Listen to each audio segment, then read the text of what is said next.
Et salut tout le monde, c'est Nico. Soyez les bienvenus dans MMA Club. MMA Club qui ne va pas bégayer aujourd'hui. On va parler français. Je suis avec un invité qui me régale, qui me donne matière à réfléchir différemment. Je tenais à le recevoir depuis un moment, mais on a des familles, des impératifs. Et puis là, il est en pleine Fight Week. Donc on s'est dit que c'était plutôt pas mal. Donc coach et head coach de MMA à la Boxing Academy de Saint-Symphorien d'Ozon, si je ne dis pas de bêtises. Sois le C'est bienvenu, ça. Olivier.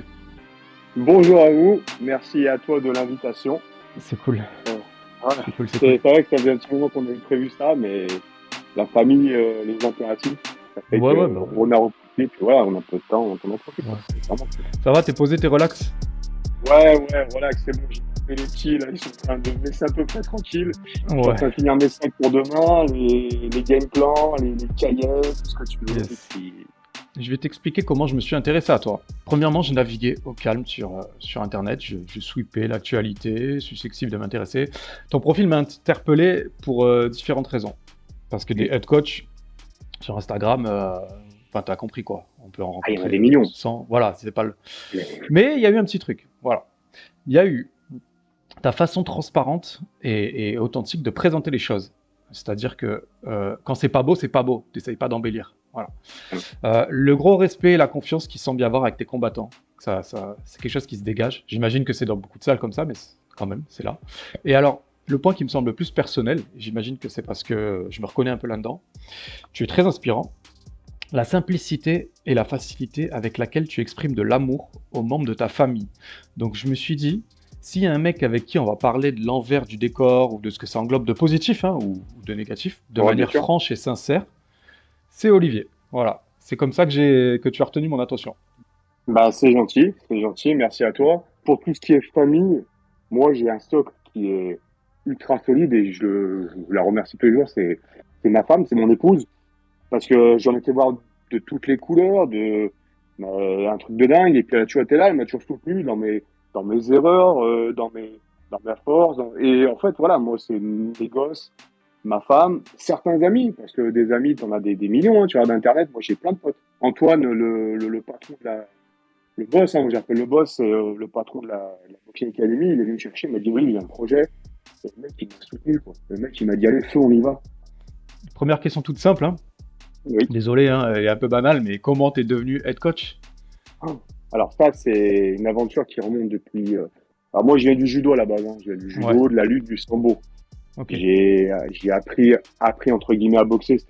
Pour moi, ça remonte à très longtemps. C'était le début du 100% fight, c'était le début du pancras. d'accord. C'était vraiment les balbutiements du truc, quoi. Tu vois, j'étais au Kempo, je roulais un peu ma bosse. Et, euh, et un jour, mon petit frère, qui est dans le judo aussi, il me dit, viens, on monte une salle de sport de combat. Bon, Ok. bah, vas-y, feu, ok, on dit, vas-y, feu. Ouais, putain, je regarde, c'est le début du UFC, je dis, putain, ça, c'est bon, ça. Et machin. J'ai dit, allez, c'est parti, bon coup. Et je commence à entraîner en pancras. Il m'a dit, Il y a des mots qu'on entend fort et il y a des mots qu'on n'entend pas du tout. d'accord, donc là, ça devrait être bon, normalement, je suis aussi là. Quand D'accord, je bouge merci. D'accord, d'accord. Donc en fait, tu m'expliques que, en gros, ton frère t'a ambiancé pour monter une salle. Ouais, T'as un petit peu regardé ce que c'était, voilà, à travers l'UFC, les trucs un peu célèbres, et tu t'es dit, ouais. bah, carrément, Pourquoi pas? ça te donne envie de le faire à ton niveau, quoi. Exactement. Et donc, on est Ok. parti du plus bas, hein. On est parti d'en bas de l'échelle, hein. On a eu D'accord. quelques résultats assez probants, Ouais. même des bons résultats, puisque j'avais emmené Camille Bonnet, c'était à l'époque, hein, à Dublin pour une ceinture. J'avais pris une ceinture au GF, c'est quoi, le GFC, du côté en Pancras, en Kepo, je sais plus quoi. C'était un truc militaire qu'ils avaient monté. Ok. Et du côté.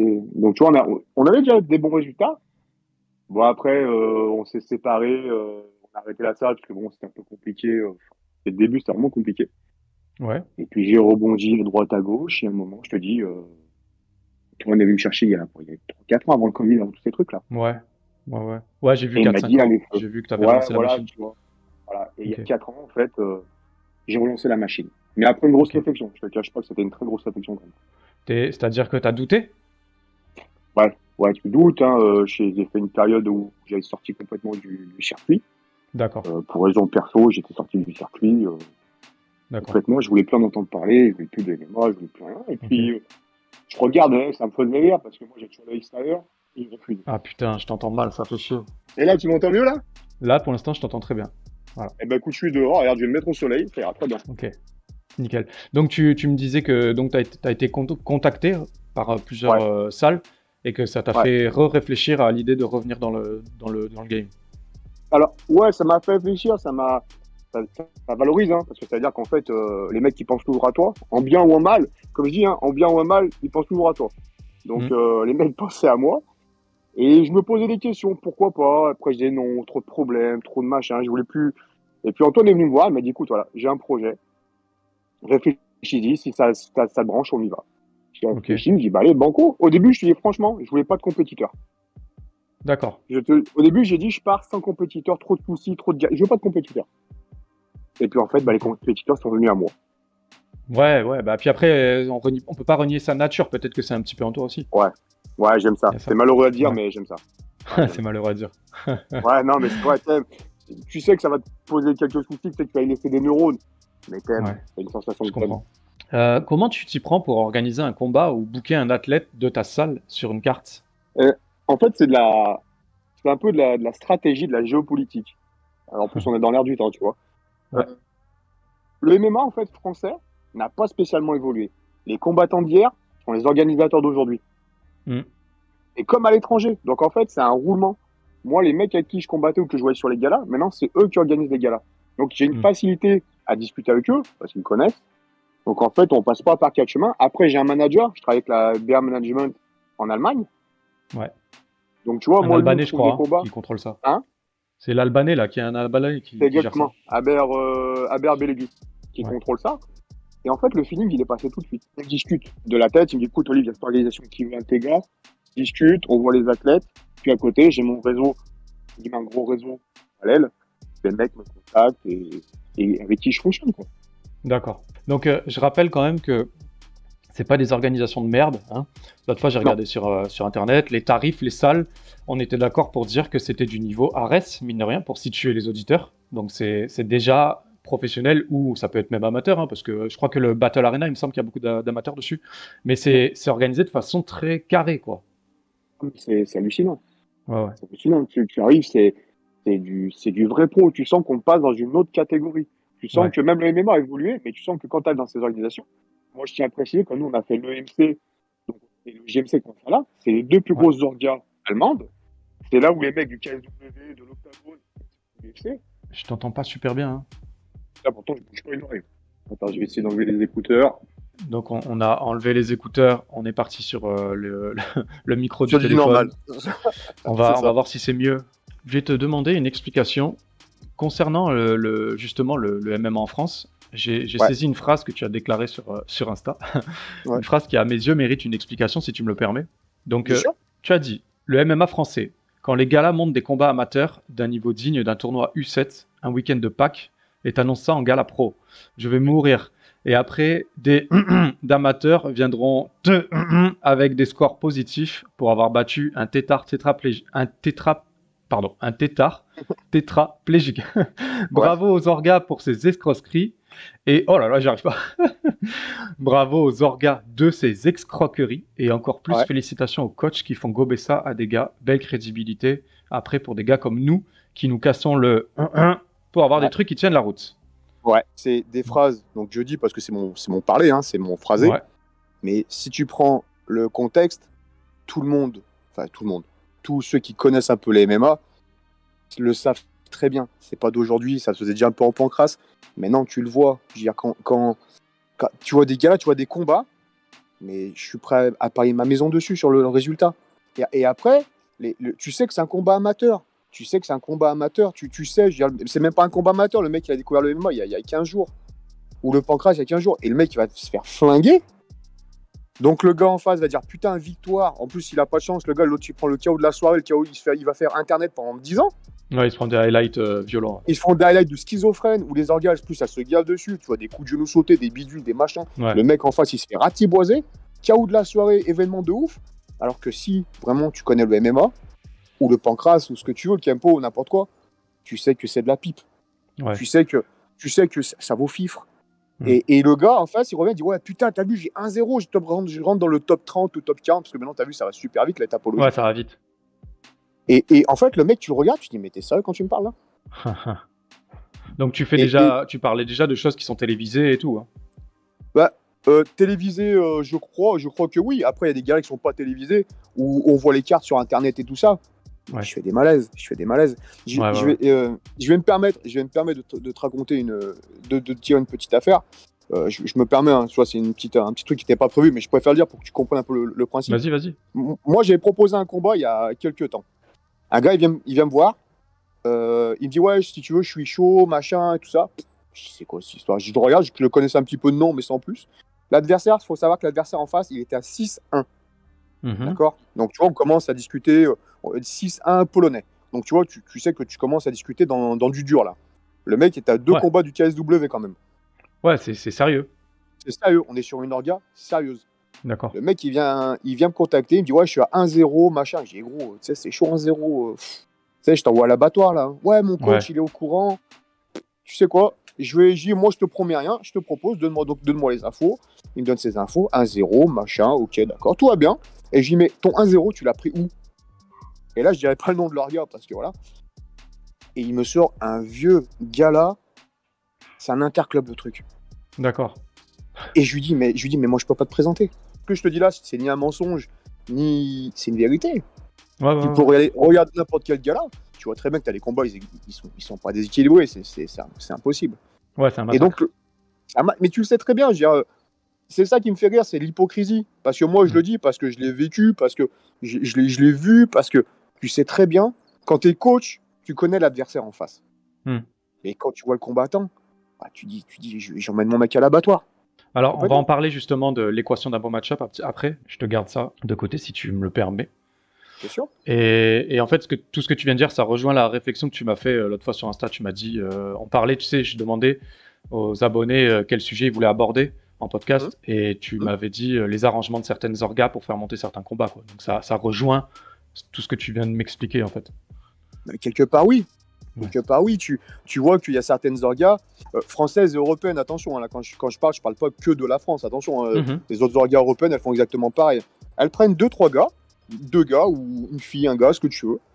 Et tu vois que c'est leur tête d'affiche, c'est leur tête de série, c'est le gars qu'elles veulent monter, c'est le gars qu'elles veulent, ou la fille qu'ils veulent proposer pour un jour dire, eh ben, peut-être l'UFC va venir chercher ce gars chez moi, ça va m'ouvrir une porte d'entrée pour discuter avec l'UFC, et ainsi de suite. Les orgas, maintenant, c'est ça. Moi, je vois en Allemagne, parce que je parle plus de l'Allemagne, parce que je connais un peu plus maintenant, il y a des orgas, il y a des mecs qui sont à 6, 7, 8-0, mais quand je te dis qu'ils ont tapé que des brels, c'est pas bien de le dire, hein. Mais regarde maintenant la nouvelle génération. Moi, j'ai connu une génération, bon, pas que j'ai pas vraiment fait partie, parce que j'ai pas une grosse carrière, je vais tout de suite, hein. J'ai jamais une grosse carrière, j'ai plus de résultats en tant qu'entraîneur qu'en tant que compétiteur. Je le dis clairement, j'ai pas cette prétention-là. Il y a des mecs maintenant, ils te disent quand ils arrivent, moi, je veux pas combattre un mec fort, je vais prendre une quenelle pour monter mon score. Tout le monde le dit. Ouais, ok. C'est assumé, quoi, carrément. C'est assumé. Les mecs, ils te le disent. Mais ce que je te dis là, c'est une réalité. Tu peux voir n'importe quel entraîneur, le mec, il va te dire, bah, je préfère prendre un mec moins fort, prendre 1 ou 2-0, et après, je peux lancer ma carrière. Mais ça se passe pas comme ça, tu peux pas toujours faire ça. Ouais. Je pense que j'ai quelques profils en tête. Bien sûr, mais moi aussi, mais des profils, j'en ai plein à la tête. Mais le problème, c'est si tu donnes les noms maintenant, tu sais que mon téléphone, il va sonner toute la journée, et le tien aussi. Mais c'est ça, l'histoire, elle est là. Bah justement, là on a abordé des sujets qui rejoignent la question suivante. Quelle est l'équation d'un bon match-up? En gros, quelle question il faut se poser avant d'envoyer un de tes poulains à la guerre? Moi, je regarde. Alors, la première chose, c'est que je regarde beaucoup le profil de l'adversaire. C'est-à-dire qu'avant de dire oui, quand reçois le nom de l'adversaire, comme tout le monde, hein, je regarde YouTube, Facebook, Instagram, bidule, machin, je regarde tout, je regarde son profil, je regarde avec qui il s'entraîne, je regarde ses vidéos, je regarde ses highlights, parce que c'est à la mode. En fait, Internet, c'est une mine d'informations. Si tu les mets bout à bout, tu vois le profil de ton adversaire. Si tu prends juste ses highlights, tu mets 2 high kicks pleine tête, tu mets des KO, tu dis c'est un assassin. Mais quand tu prends son profil complet, tu vas voir qu'en lutte, il est pas bon. Tu vas voir qu'il a pas de bras avant, qu'il a juste une jambe arrière. Et en fait, tu te transposes à la place de ton gars que tu dois connaître par cœur. Et à partir de là, tu dis, ok, il faut voir ce résultat. Ok, ça roule. Comment il est? Ok, allez, on valide. J'appelle mon gars, je dis voilà, t'as un combat telle date, contre tel mec, j'ai regardé. Parce que moi, mes gars me font confiance. Tu vois, c'est ça. Ouais. Si je leur dis on y va, on y va. Si on n'y va pas, on n'y va pas. Ouais. Moi, j'ai Ouais, déjà refusé j'imagine des combats parce que c'était des combats Ouais. casse-pipe. Hein. D'accord. Parce que tu Et- sais les limites Dis-moi. de ton gars aussi, Ouais, et même exactement. enfin, entre guillemets, pas tes propres limites, mais les limites de l'ensemble de l'équipe, quoi. Ouais, C'est un bien peu sûr. ça aussi. Ok. Mais c'est évident. Je veux dire, Ouais. moi, je sais les points forts de mon gars. Je sais qu'à l'heure actuelle, ils ne peuvent pas aller à tel endroit pour l'instant parce il va leur manquer un petit quelque chose. Et je sais que dans quelques temps, ils l'atteindront. Mais à l'heure actuelle, ça sert à rien d'envoyer. Je veux dire sincèrement, on a une grosse orga européenne qui est venue me contacter pour mon poids lourd. Qui est venue me contacter, qui m'a dit écoute, prochain événement, je te prends ton lourd et je le De mets Chomel contre tel mec. Ouais, Jérémy de Chomel. Ouais. Ok. Et parce qu'il présente bien, parce qu'il est solide, parce qu'il a un score à 1-3 qui est pas mal. Son dernier combat, bon, il fait une grosse boulette, hein, ça arrive. Hein. Il se fait tordre par Bradaric qui finit au KSW. Bref, Bradaric vient nous voir à la fin du combat, il dit putain, moi j'avais peur que tu me mettes un pas dans la gueule. Et toi, t'es comme un con, tu regardes le mec, tu dis je suis au bout de ma vie. Mais bon, c'est pas grave, c'est le combat, c'est comme ça. Et les mecs, super sympas. Et le gars me contacte, il me dit ouais, je prends 2 Chomel, il va prendre un gars, machin. Je dis attends, c'est qui? Il me sort le nom du gars. C'est juste le tenant de la ceinture. Je dis, mais t'es cintré ou quoi? Ouais, mais je te mets de l'argent. Non, je dis non. Non, même de l'argent, ce que tu veux, je m'en fous. J'y vais pas. Tu sais, quand tu pars, là, je pars avec 2 gars, tu crées un rouleau compresseur. Tu crées une dynamique. Il faut pas que cette dynamique, elle s'arrête. À partir du moment où il y a un hic, un petit bâton, un problème, ta dynamique, elle est cassée. Donc, tu dois repartir à zéro et c'est du retravail. Donc, ça, je prends pas le risque. Je parle souvent de la dynamique et des fois, j'en abuse un peu. Mais moi, c'est ma conviction, plus en tant qu'observateur qu'autre chose, hein, que c'est un des éléments moteurs en fait de la gestion de la confiance, de l'ego, de tout ce qui va avec. Sans dynamique, c'est très compliqué. Tu peux pas, si tu n'as pas de dynamique, tu peux pas croire en toi. C'est compliqué d'aller de l'avant, quoi. Enfin, moi, c'est un peu. Ouais, mais après, ça marche dans les deux sens. Hein. Si toi, le coach, tu donnes pas cette dynamique-là, le mec en face, il est pas réceptif. Ouais. Mais si l'athlète vient à la salle et tu sens qu'il n'est pas dans le même mood, pas moule, hein, parce que personne n'a le même mood, mais le même mood, il n'a pas la même dimension que toi ou qu'il ne veut pas travailler, bah, c'est compliqué pour le coach de s'adapter au mec. Hein. C'est très compliqué, c'est une grosse gestuelle. Hein. Ouais. T'es pas en pleine fight week, mais à partir de maintenant, tu y es, puisque tu commences à faire tes bagages, donc ça fait partie de ta fight week. Donc t'es en plein dedans. Comment ça s'organise une fight week? Alors, moi, je suis pas dans une fight week. Moi, je suis dans une fight month. Moi, c'est tout le mois là, je pars. Tu vois ce que je veux dire, c'est que en fait, c'est vrai. C'est vrai. Ah ouais, moi, je suis prêt sur un mois là. Ouais. Tu vois, donc en fait, c'est une autre gestion. Mais sur une fight week, donc on a coupé l'entraînement. Tu vois, hier, c'était grosse séance technique. J'ai refait de la vidéo hier encore avec les gars. En fait, tu les prépares mentalement. C'est comme si tu te prépares un départ en vacances avec des gosses et que dans leur tête, tu les appelles tous les jours. Tous les jours, ça va, comment tu vas? Et en fait, tu les maintiens à flot, tu les maintiens au niveau jusqu'au moment où tu es dans le départ et que tu y vas. Et en fait, tu prépares tout ça. Et c'est toute une gestion avant, une gestion pendant. Et une fois que la pesée est passée, tu peux lâcher un peu plus les chevaux. Mais il faut que tu tiennes cette pression, cette pseudo-tension jusqu'au dernier moment. Donc t'es mort à la fin de la semaine. Ouais, je suis rincé. Ouais. C'est-à-dire que je rentre, là on va rentrer dimanche, je rentre dimanche, je pense que le lundi il va être super compliqué. Ouais, t'es KO. Ouais. Quand vous êtes en France, à domicile, il peut y avoir plus de pression avec la famille, la télé, l'exposition. Et à l'étranger, il y a le décalage horaire, les petites habitudes en moins, la langue, la nourriture. Si tu devais parler au nom de ta team, tu penses que vous préférez quoi et pourquoi? Extérieur, sans hésitation. Souvent on dit ça. Hein. Ouais. Pourquoi? Après, la France, c'est très compliqué. J'ai l'impression que des fois, le MMA français se prend la tête pour rien. D'accord. Alors que quand tu vas, moi je dis, on va souvent dans les pays de l'Est, en Allemagne, hein, donc souvent en Allemagne. Mais c'est d'une simplicité, mais c'est hallucinant. D'accord. Nous, tu vois, on va arriver jeudi. Je sais très bien que dans la journée de jeudi, je sais que déjà j'ai l'hôtel. J'arrive à telle heure. Le lendemain, tu as la pesée à telle heure. Tu as la conférence de presse à telle heure. Après, tu vois, c'est déjà tout carré. Les mecs, ils viennent, ils te font tes papiers, ils font ton check-up et c'est terminé. Est-ce que c'est dû au fait que le MMA en France, c'est un petit peu, entre guillemets, naissant? Peut-être. Ouais. Après, tu regardes le MMA français, c'est... Alors, je crache pas dessus parce qu'au contraire, moi, j'aimerais en faire partie. Tu vois, je suis en contact avec des orgas françaises. pour faire combattre mes gars plus tard, tu vois, on est déjà en pourparlers, donc tu vois, Bien sûr. on est bien. Mais c'est compliqué, les papiers c'est compliqué, les licences c'est compliqué, le MMA se met en place, mais c'est dur, je veux dire, putain, t'es en galère quoi. Ce week-end, tu as 2 gars sur la même carte. Ouais. Donc les gens vont regarder le gars là, et toi tu auras eu 2 mecs à préparer en même temps. Personne ne remarque ton boulot à ce niveau-là, parce que c'est l'envers du décor, c'est l'homme de l'ombre. Tu peux donner les points positifs et négatifs d'avoir 2 gars sur la même carte? Bah déjà, tes gars ils sont pas seuls, c'est-à-dire que dans la prépa, ton gars il est pas seul, il se prépare à 2. Ouais. Donc en fait, c'est une facilité de. Les mecs, ils se parlent beaucoup entre eux, ils discutent, Ah ouais. ils se rassurent aussi. Donc tu vois, tu as ce côté-là qui est très simple. Tu vois, tu as le côté un peu convivial, familial. On part à 2 coachs. Donc tu vois, tu as cette facilité de travail. C'est assez. Franchement, c'est simple. Cette préparation-là, elle était assez simple parce que j'ai 2 mecs intelligents déjà. Tu vois, qui n'ont pas un ego surdimensionné. Donc tu vois, c'est une facilité de travail. On s'est adapté. Donc on en a un, tu as Mathieu qui est en 66. Lui, il faisait un cutting. Donc moi, j'avais Jérém, mon lourd, qui l'aidait, qui discutait beaucoup, tu vois. C'est très très simple. Après, le plus dur, c'est dans la partie technique. C'est-à-dire qu'ils ont 2 adversaires complètement différents. Donc en fait, le game plan, tu passes d'un game plan A à un game plan B en 1 heure. Ouais. Mais comme tu disais que vous étiez 2, c'est ça, hein, donc ça aide un peu là-dessus. Ouais. Okay. Ouais. Donc tu vois, tu as le côté technique qui est plus difficile à gérer. Parce que la vidéo, bah, tu te bouffes 2 fois de la vidéo, tu te bouffes 2 fois du game plan, tu fais tout x2 en fait. Ouais. Mais sinon, après, la dynamique accélère et prend une bonne tournure, quoi. Exactement. Mais je te le dis, je le répète, moi j'ai des mecs intelligents. Donc dans la préparation, donc ce côté-là, ça a été franchement, la préparation s'est super bien passée. Là, sur mes 4 gars, ça s'est très très bien déroulé. D'accord. Après une défaite, après une mauvaise soirée, ça se passe comment dans l'avion ou la voiture au retour? Eh ben, je vais te donner l'exemple de l'EMC qu'on a fait la dernière fois, qui est une très mauvaise soirée pour nous. J'ai Fabio qui combat Kevin Hanks.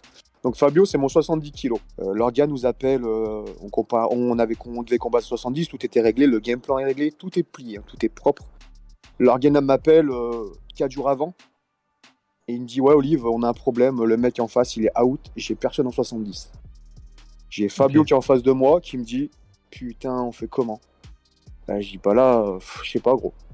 Le gars il me dit, écoute, je te propose un combat en 77 contre Kevin Hanks. Je lui dis Kevin Hanks. Et je réfléchis parce que moi, ça me parlait ce nom.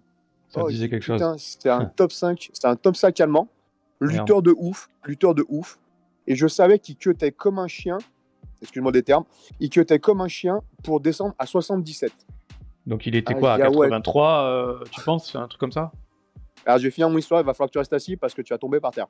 D'accord. Et là, je dis, on fait quoi, gros? Et il me dit, écoute, moi, il était à 73. Fabio, il dit, écoute, j'ai 3 kilos. Qu'est-ce qu'on fait? On prend pas. L'autre, il combat à 77, 4 kilos. Et on discute, on s'arrange. Allez, banco, on y va. Combat un peu casquette, mais bon, on prend, vas-y, on prend.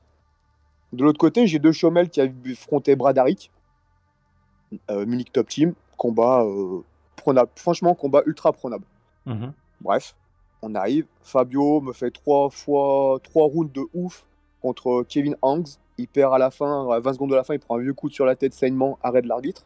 Au point, on aurait perdu. Je te dis clairement, au point, on perd. Et on se ment pas, hein. Le combat, c'est qu'on était perdu. Mais tu prends un top 5 allemand 77 kg qui est pas dans ta caté, tu l'emmènes au bout des 3 rounds, on est pas mal. C'est pas la même. Ouais. C'est pas le même truc. Tu vois, c'est pas le même délire. Donc déjà, bon, tu sortes un peu les boules parce que tu sais que le combat, putain. Et en plus, on était pas là parce qu'il le touche 2 fois, il le met un peu dans le gaz 2 fois. Ok. Bon, eh ben, tu sors de là, putain, tu vois 2 Chomel qui arrivent, l'autre, tu le regardes. Ouais, banco, tu sais qu'on y est. Écoute, et là, il y a le drame qui se passe. C'est comme un match de foot où à la 91e, tu prends un vieux but pourri de la main et que tu es au bout de ta vie. Et là, De Chomel rentre gauche-droite, je lui dis, il va lui arracher la tête. Et l'autre, je le regarde, il descend dans les jambes, il met un vieux takedown pourri. De Chomel tombe sur le cul, et l'autre, il commence à l'appuyer au sol en ground and pound. Et là, je vois le chrono, on gueule, cauchemar. Protection, machin, et là, tu regardes dans ta tête. Parce que dans ta tête de coach, tu sais que c'est fini. Tu vois ce que je veux dire? Ouais. Ton cœur, il te dit, espère, parce qu'il y a quelque chose, et dans ta tête, tu dis, putain, là, on est dans la merde. Ouais. Le truc, il le plie en 2 minutes 30. On perd dans le premier round 2 minutes 30. D'accord. Et là, je te jure, t'as le cerveau en ébullition, t'as le cœur qui explose, Tu te dis, qu'est-ce qui s'est passé? Qu'est-ce que tu as loupé? Donc, tu te remets en question. Le silence, il est dur, il est lourd, il est pesant. Tu vois, quand on rentre à l'hôtel le soir, il est pesant. Ouais. Pour donner la note, ce que je t'ai dit tout à l'heure, Brad Hike vient nous voir le soir. Ouais, c'est les gars, bon, ça va. Tu sais, bien cool, les mecs, même pas énervés. Nous, tranquille, qu'est-ce qu'on dit? Tu nous as battus, on perd, on est tranquille, on discute. Ouais, fair play. Ouais, putain. Et là, il dit, putain, j'avais une peur bleue de ton mec parce que je savais qu'il allait m'appuyer. Et c'est là où le coach, il regarde le mec et peut-être en lui dire, j'ai envie de te sauter à la gorge pour ce que tu viens de me dire là. Ouais. Et Kevin Hanks, pour la petite info, et je veux que les gens ils comprennent ça, parce que les mecs ils disent, ouais, il a perdu Fabio. Kevin Hanks qui combat en 77, top 5 77, le soir de la pesée, écoute bien, il est à 90 kilos. Waouh. Putain. Le soir, on voit Kevin, il mange une pizza, on discute, parce que maintenant, il faut savoir que Kevin, maintenant, c'est devenu un pote à moi. Toi, on a invité en Allemagne, c'est devenu un copain. Ouais. Et il me dit, on discutait, et je dis, putain, mais t'as combien? Je dis, oh, t'es lourd quand même. Oh. Et moi, il me dit, ouais, je suis à 90 kilos. Ah, je dis, arrête ton cinéma, je dis, arrête de me prendre pour un con.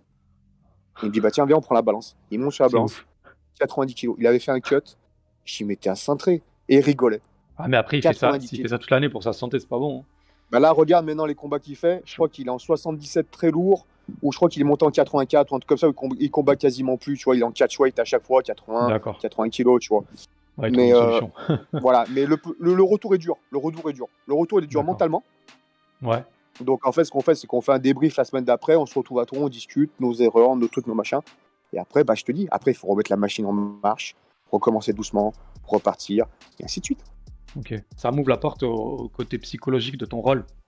En fait, en tant que coach, tu dois certainement faire preuve de beaucoup de caractère, mais aussi, j'imagine, parfois de sagesse, de bonnes paroles.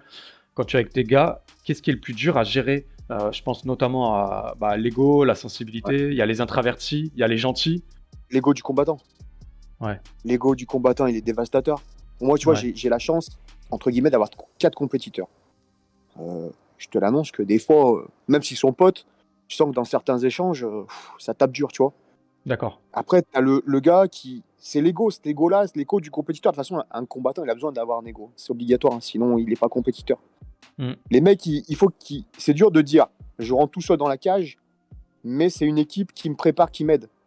Tu vois, il faut emmener tout ça. Et la gestion que tu as avec eux, tu leur parles des fois comme à des enfants, tu leur parles des fois comme à des adultes. Là où des fois, tu as envie de dire, mais putain, mais arrête parce que je vais t'arracher la tête. Bah, tu dis, bon, bah, c'est pas grave, fais ça différemment. Tu vois, tu es obligé de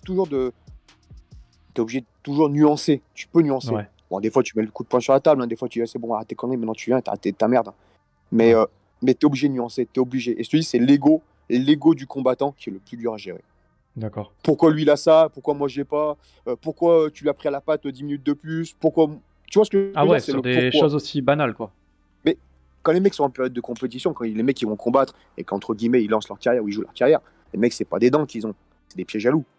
Donc tu vois, moi c'est à moi de gérer ça. Et c'est pour ça que je reviens au principe où heureusement, et merci mon Dieu, j'ai ma femme qui tient la route, j'ai la famille qui tient la route, j'ai Antoine, je te dis, je le répète encore, j'ai Antoine qui va me filer un coup de main. Parce que hit coach, c'est joli, c'est pompeux. Mais si tu n'as pas une équipe qui tient la route derrière, tu es hit coach de personne. Hein. Tu es hit coach de ta tondeuse à pouce le dimanche matin, c'est tout. Hein. Ouais. Je vois ce que tu veux dire. Ah ouais, non, c'est clair. Je vois ce que tu veux dire. En fait, tu es dans un environnement sain qui te permet du coup d'évoluer sainement avec tes combattants, même s'il y a de l'ego, c'est gérable. Ouais, c'est gérable. Et puis je te dis, j'ai la chance de connaître aussi quelques bons clubs. Ou demain, bah, mon gars Olive, bah, j'aimerais bien faire de la lutte vraiment dure en gréco ou quoi que ce soit. Ok, bah tiens, t'appelles lui de ma part, tu vas t'entraîner chez lui. Oh Olive, j'aimerais bien faire du sol, va là-bas, il va t'accueillir. Des fois, tu te décharges aussi, hein. Tu dis au gars, bah ok, allô, ouais, gros, ouais, salut, ça va, bah écoute, je vais peut-être monter avec mes gars. Vas-y, emmène-les. Et bah, ça décharge. Bah ouais, c'est important. Ah, bien sûr. C'est important. Je voulais savoir comment tu gères un combattant avec une dynamique négative. Mais négative, tu vois.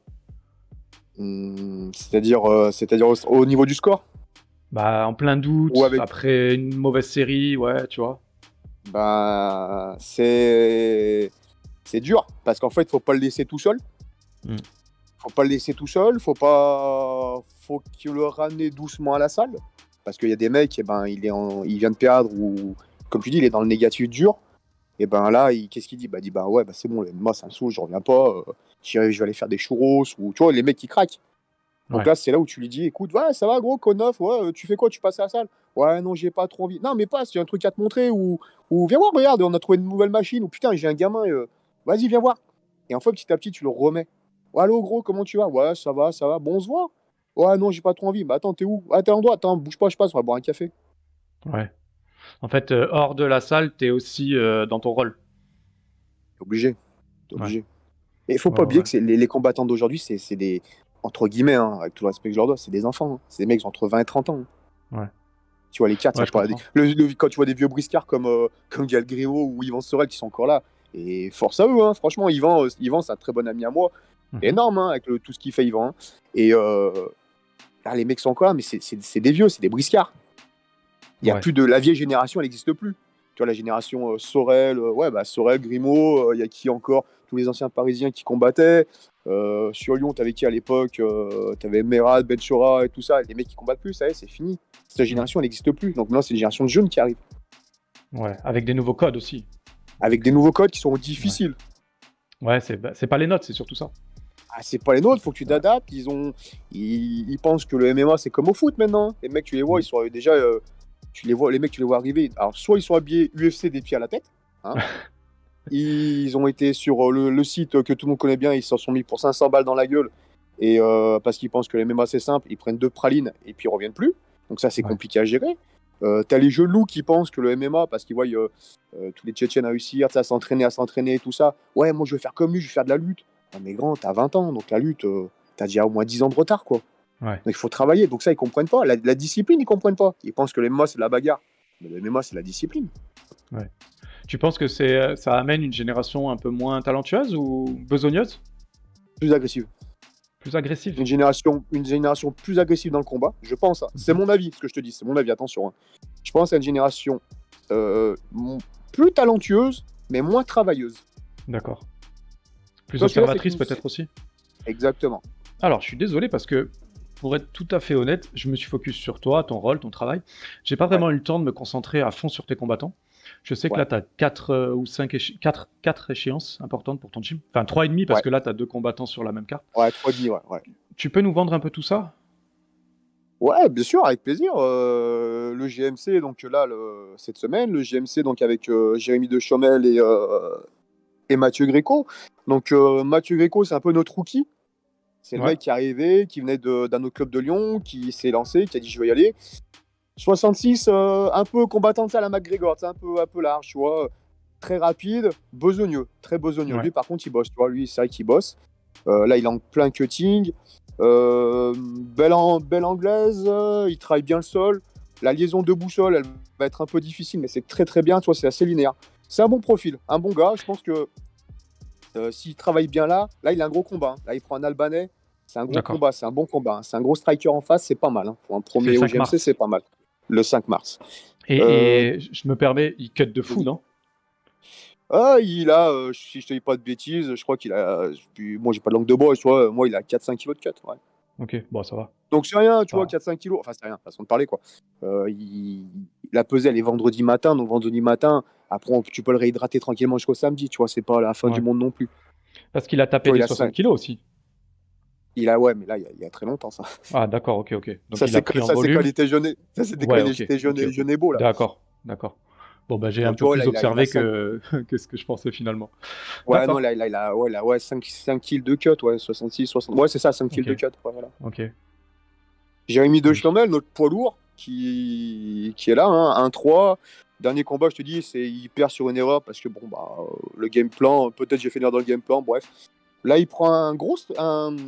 Alors lui, c'est un peu compliqué. C'est un ancien bodybuilder, un mec de ça, tu vois, il a un physique, il fait 1m78, 114 kilos. Ouais, Il a des bras incroyable. comme des vérins hydrauliques. Non, mais Euh, ouais. J'allais dire Dis-moi. c'est musclore. J'ai vu, Exactement. il a un Exactement. physique, mais Ouais, c'est incroyable. Il est c'est un dessiné taureau. comme. Ouais, ouais, c'est incroyable. C'est assez C'est un incroyable. taureau. C'est un petit taureau. Donc, une belle opposition. Jérémy est plus grand, plus longiligne. Oh, 107 kilos quand même, le garçon, hein, donc c'est pas vilain non 107. plus. Ouais, Jérémy 107, ouais. Donc, tu Ok. vois, c'est pas vilain non plus, hein. Je pense qu'une belle C'est... opposition, ça pourrait passer Excuse. là. Les deux, moi, ils passent. D'accord. C'est 120 la limite? Je crois quoi, c'est 120, il me semble. Je dis pas de conneries, je crois que c'est 120. Tu vois, ouais, lui, il a 114, bien énervé, donc voilà. D'accord.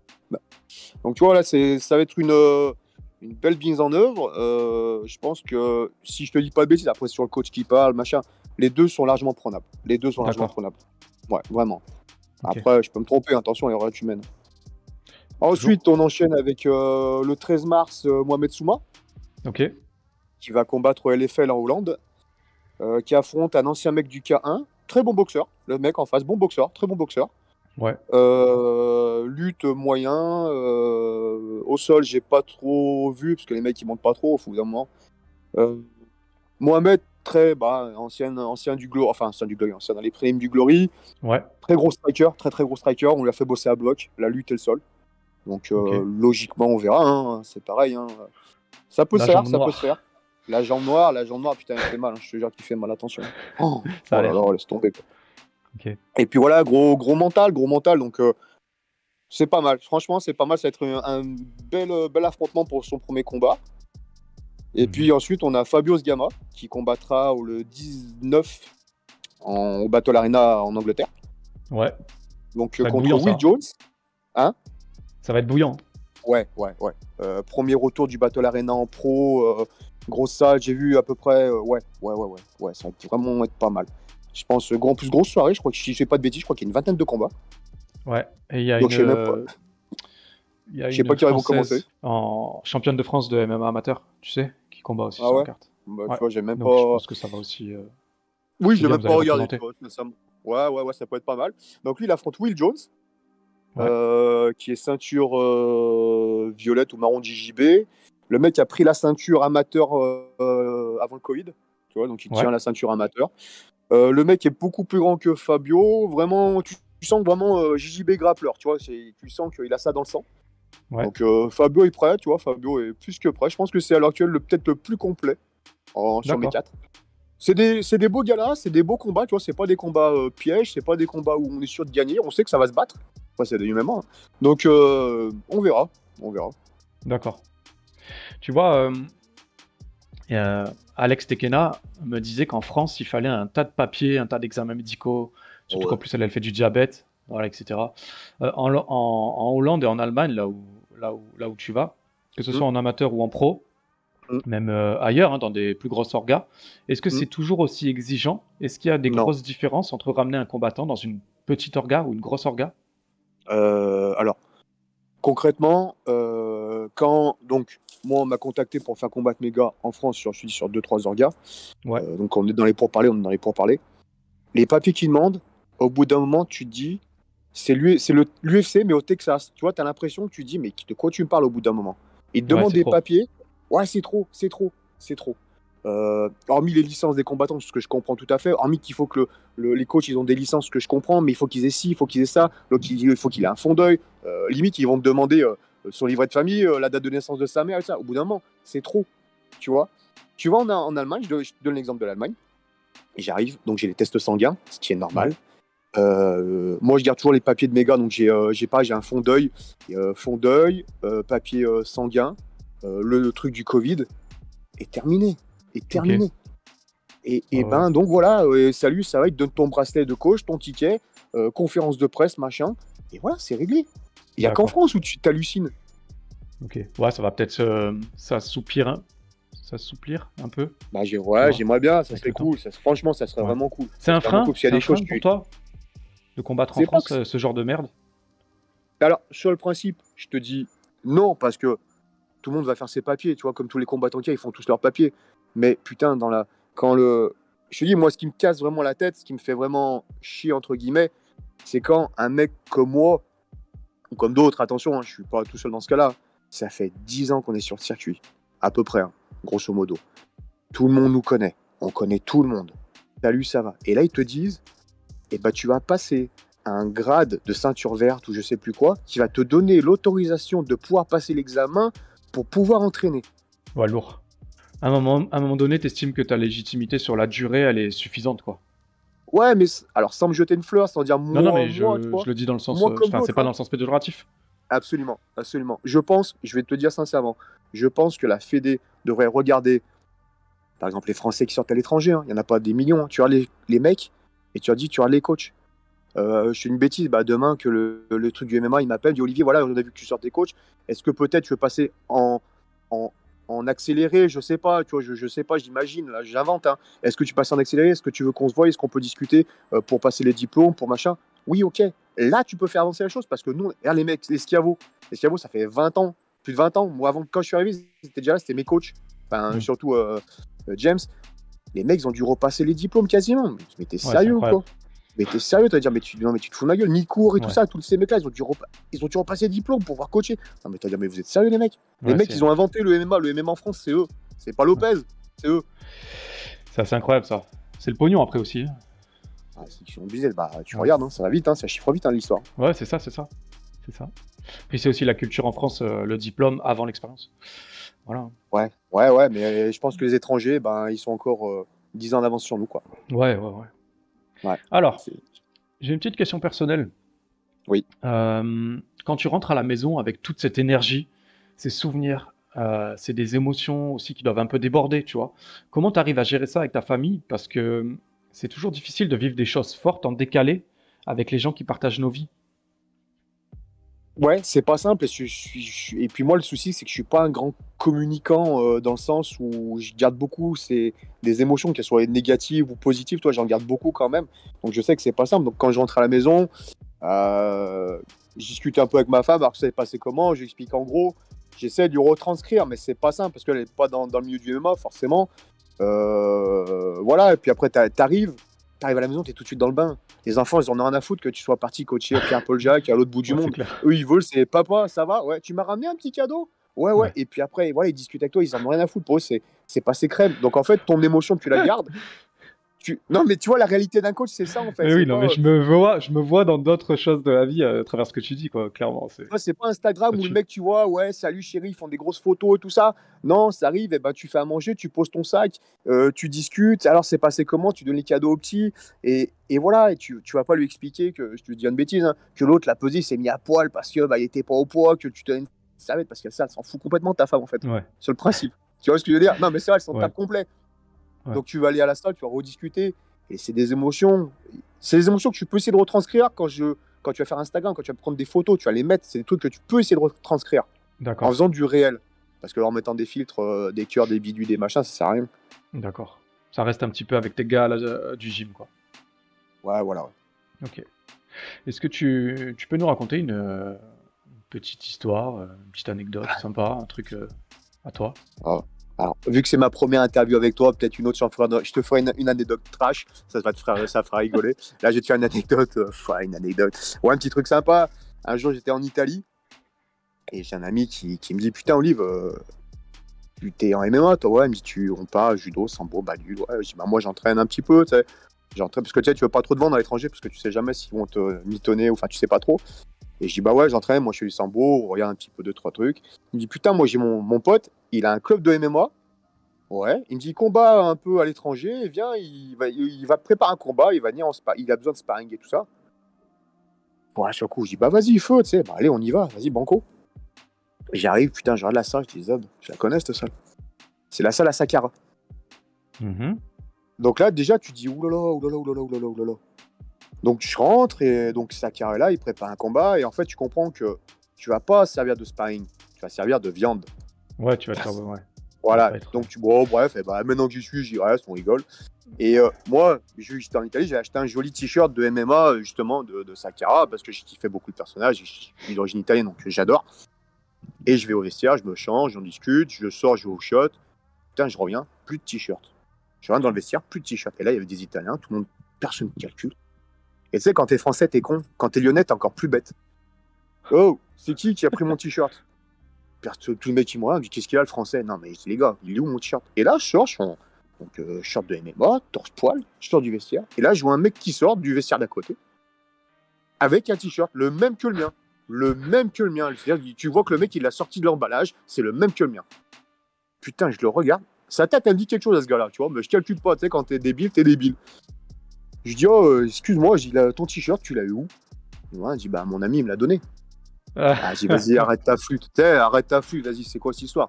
Je dis, c'est mon t-shirt. Je dis, j'aime le poser. Je dis, ah, mais le ton, il commence à monter. Ça commence à approcher. Ah ouais. Pas front contre front, mais tu sais, le ton commence à monter. Comment ça, entre gros, l'étranger, il vient, il dit, je t'ai volé, machin. Et derrière lui, je vois des gars qui sortent tous des têtes un peu cramées. Tu vois que c'est des. Ils ont un peu de vécu. Ah, je m'en fous, tu sais, français de base. Ah, je m'en fous, qu'est-ce qu'il y a, mon t-shirt, ça va mal se finir. T'es pas à la maison, tu sais que tu vas te faire casser la gueule, de toute façon. Ouais. Et là, il y a mon pote qui arrive, mon t-shirt à la main. Il me dit, il regarde à gauche, il regarde à droite. Il me dit, c'est quoi le problème là? Et là, je regarde le t-shirt, je regarde le mec. Et je lui dis, je pensais que c'était mon t-shirt. Il me dit, t'es con, quoi. Il me dit, ah, mais là, tu dis sorry, tu dis pas l'anglais, tchécoslovaque, tu parles tout ce que tu veux, t'en as plus rien à foutre, tu sais que t'es dans la merde. Et là, mon pote, il me dit, je suis parti de le faire signer le t-shirt. Là, je vois Sakara qui arrive, il avait signé le t-shirt. Et là, il me dit, mais tu sais qui c'est lui? Ah, je dis, non, je m'en fous, je suis désolé, mais qui c'est, j'en ai rien à taper. Bah, c'est Petrosian. Et là, tu regardes. Belle salle. Putain, il va être long cet entraînement, mais il va être long. Et le mec, écoute, je le regarde, je lui dis, écoute, je suis désolé. Et le mec, il discute et tu sens que la tension redescend. Toi, dans ta tête, t'es pas bien parce que tu sais que t'avais tout faux. Tu sais que l'entraînement, tu veux ou que tu veux pas, tu vas prendre la foudre. Ok, écoute, j'ai pris un entraînement. Oh là là, c'est tombé. Ouais, j'ai servi de viande. Et j'ai tenu parce que, à un moment, c'est le mental. Et tu dis, si je baisse la tête, je vais passer pour un con. Ouais. Et j'ai passé un entraînement, mais laisse tomber. Et en fait, tu t'aperçois que tu t'es embrouillé avec Petrosian pour un t-shirt qui était le sien, que Sakara lui avait donné, et qui n'était pas le mien. Et voilà. Et puis, par contre, là, ce que j'ai apprécié, c'est que le soir, au fin d'entraînement, j'étais rincé, j'en pouvais plus, j'étais mort. Et on est sorti, il y avait une espèce de resto en face, on a bu un coup ensemble. Et il m'a dit quand même, il dit, putain, t'as eu des couilles, parce que t'es pas chez toi, tu viens. Il me dit, putain, tu viens, tu parles comme ça. Il me dit, puis tu restes à l'entraînement. Il me dit, franchement, t'as eu des glinches. Et je lui dis, mais tu as le pan de barre, j'ai un peu de figure quand même. Mais voilà, donc en fait, j'ai failli me faire casser la gueule et par Sakara et par Petrosian. Bon, ils m'ont un peu cassé la gueule quand même. Je te cache pas. Ouais. Ils t'ont cassé la gueule sportivement parlant. Oui, non, mais façon de parler. Ouais. Mais ouais, j'ai passé un très gros entraînement et ça m'a toujours fait rire en fait. Ça m'a toujours fait rire, cette histoire, elle m'a toujours fait rire. Tu vois, j'en ai parlé hier avec Aurélien Lerut, qui est un pote du JJB, et qui me dit, putain, mais c'est vrai que t'es con quand même. Mais voilà quoi. Quand tu rentres le soir à l'hôtel, tu dis, putain, j'étais sacrément con. Ouais, parce que c'était pas ton t-shirt, mais au final. Non, c'est vrai que... Après, il y a une certaine adrénaline, une certaine forme, tu sais, la testo qui monte dans ces salles, donc ça peut aller vite aussi, tu vois. Mais le problème, c'est ça, c'est qu'à un moment, tu sens que. Moi, j'étais persuadé, franchement, j'étais persuadé que c'était le mien, tu vois. Et l'autre, c'était le sien, forcément. Et puis à un moment, tu sens que ça s'accroche, tu sens que ça se rapproche. Putain, mais dans ma tête, mais là, après, je me dis, mais heureusement qu'il a pas envoyé une praline, parce que j'aurais fini. Ah ouais, j'aurais mal fini. Oh, belle salle alors. Ah ouais, non, mais nickel. Par contre, super bel accueil, franchement, nickel, les mecs. Tu vois, j'y suis retourné de temps en temps. Les mecs, j'en ai un ou deux autour sur Internet. Vraiment cool, vraiment cool. Et je les remercie s'ils m'entendent, je leur passe le bonjour. Voilà. D'accord. Est-ce que tu as envie de rajouter quelque chose avant les dédicaces? Je peux faire un peu, pas du trash, mais je peux dire un petit truc. Vas-y. Allez, je vais le dire. Je pense qu'à l'heure actuelle, les gens, ils ont oublié que le vrai MMA français, c'est pas la com. C'est pas la com, c'est pas. Alors, même si je respecte beaucoup ce qu'il a fait, c'est pas Fernand Lopez avec sa com ultra moderne qui fonctionne bien. Pour moi, je vais le dire, pour moi, le vrai MMA, c'est les frères Schiavo, c'est les frères Fernandez, c'est Nicourt, c'est Hatch. C'est ces mecs qui sont là depuis plus de 20 ans, qui sont là depuis X temps, qui ont commencé le MMA, qui ont emmené le MMA, et qui peut-être n'ont pas une communication aussi bonne à l'heure actuelle que les Parisiens, que certains Parisiens.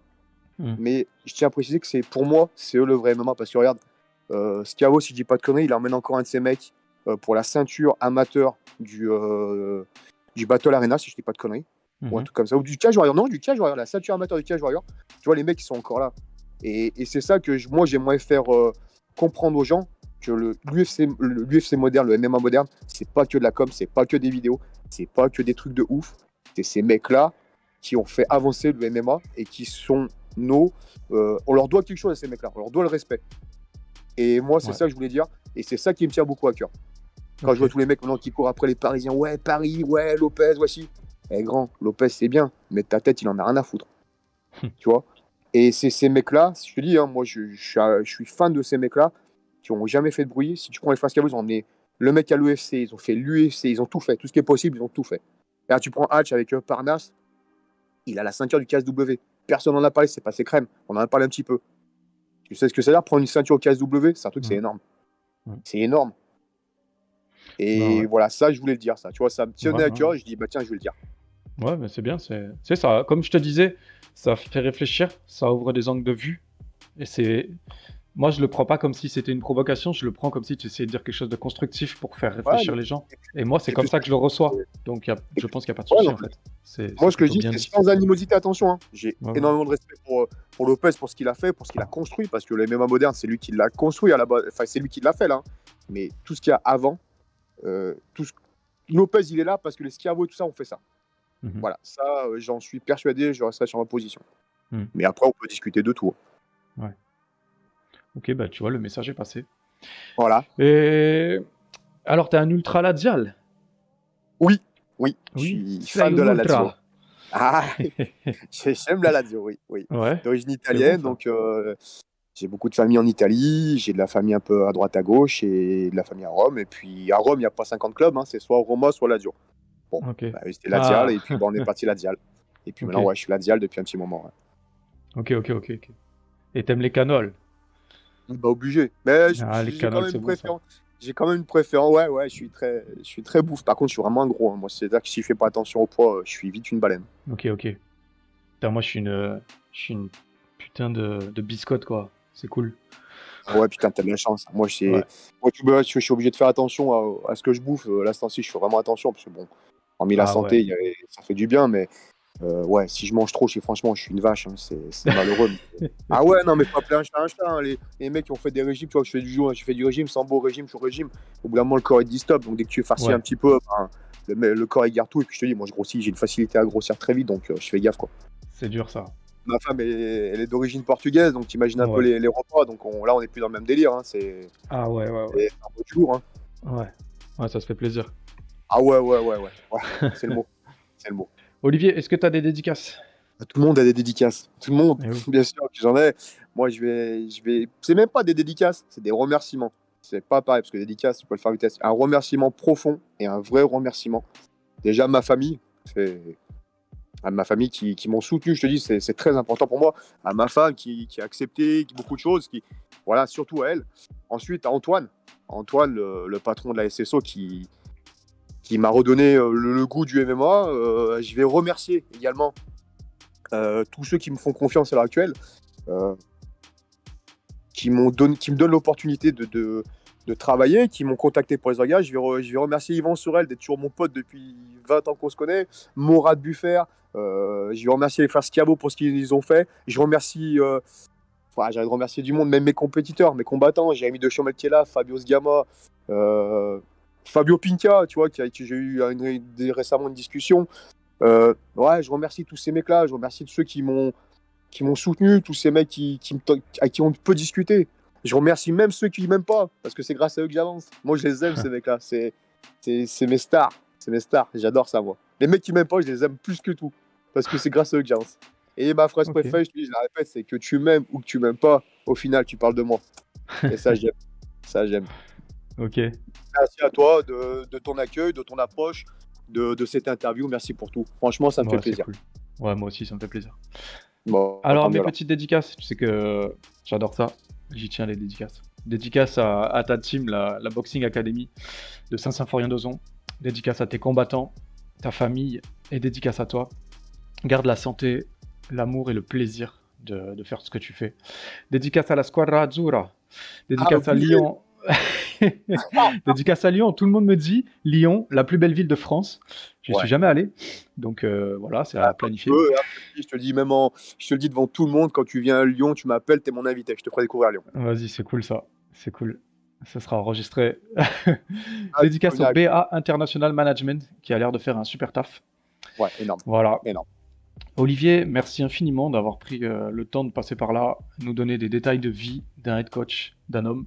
Bon courage pour ta Fight Week et pour tes gars et pour les échéances à venir. Écoute, je te remercie pour tous ces gentils mots et j'espère que l'Italie ira à la Coupe du Monde parce que là, je suis un peu en transe, tu vois. Donc, carrément. J'espère qu'il y aura la Coupe du Monde, quoi. Ouais, c'est clair, moi aussi. Bon ben voilà, j'espère que ça vous a plu. N'hésitez pas à lâcher les 5 étoiles sur Spotify et Apple Podcast et le reste s'il y a, je sais pas. N'oubliez pas, week-end prochain, on enregistre le gros débat sur Discord. Ça sera en ligne dans le week-end qui suivra. Il y aura aussi le récap de l'UFC 272 qui va suivre début de semaine. Et puis c'est pas mal déjà pour l'actualité. Comme d'habitude, je sais que vous commencez à adorer ça maintenant. Je le sais, je le sens. Je vous fais des gros bisous. Bisous à tous, merci pour tout. Et oui.